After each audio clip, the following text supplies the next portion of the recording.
What's up, baggers? My name is Anthony Ione, back in the lab on another episode of Cornhole Science. Today we will talk shot selection when dealing with the most foundational shot in the game and the most underrated shot, the blocker. A blocker is a defensive approach that impedes your opponent's clear line to the hole. Baggers will typically use the stick side to slow down speed, leaving the bag short of the hole, blocking their opponent's clear path. A block can be centered on the board. This is best used when your opponent's throwing arm is located on the board side, also known as inside arm. Or a block can be positioned off center, located to your opponent's side of the board, called a lane side block. This is best used when your opponent's throwing arm is located to the outside of the box, also known as outside arm.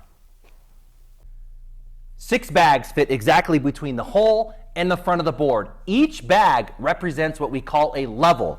Level 1 being the first bag position here, level 2, level 3, and so on down to a level 6. Today we will talk about the level 1 blocker. Look to the other videos in the Cornhole Science series where I break down the other levels of blocks.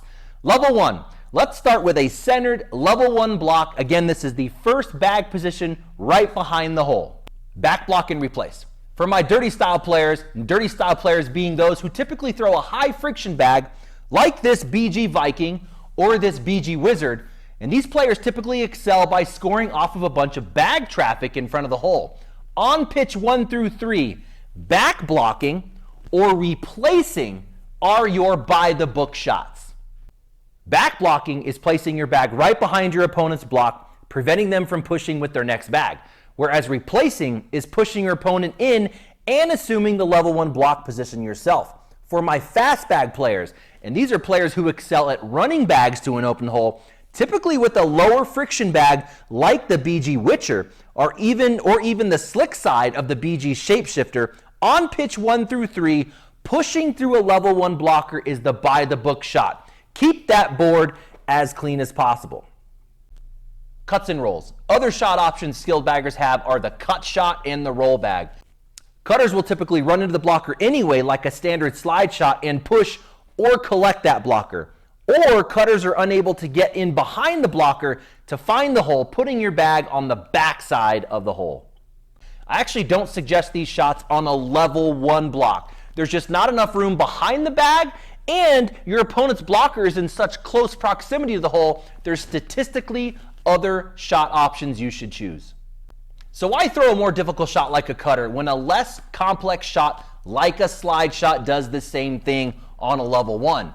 Can you roll over a level 1 block? Absolutely you can, but choosing to roll over a level 1 is gambling on being able to roll more consistently than your opponent can throw a standard slide shot. The blocker is just too close to the hole.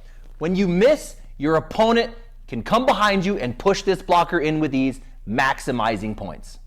Now, move that blocker down to a level 2, and your rolls and cuts become a much better shot statistically. We'll save that for the next video, the level 2 blocker.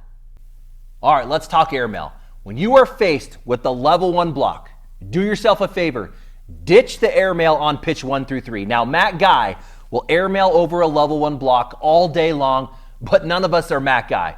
On a missed airmail, what you're doing is you're leaving your opponent a simple push in for max points. Statistically, over a whole game, your airmail is not going to be able to keep up with your opponent's simple level 1 push. Now, if it's your 4th bag and you have last bag in the round and you shoot greater than a 33% airmail, shoot over a level 1 all day.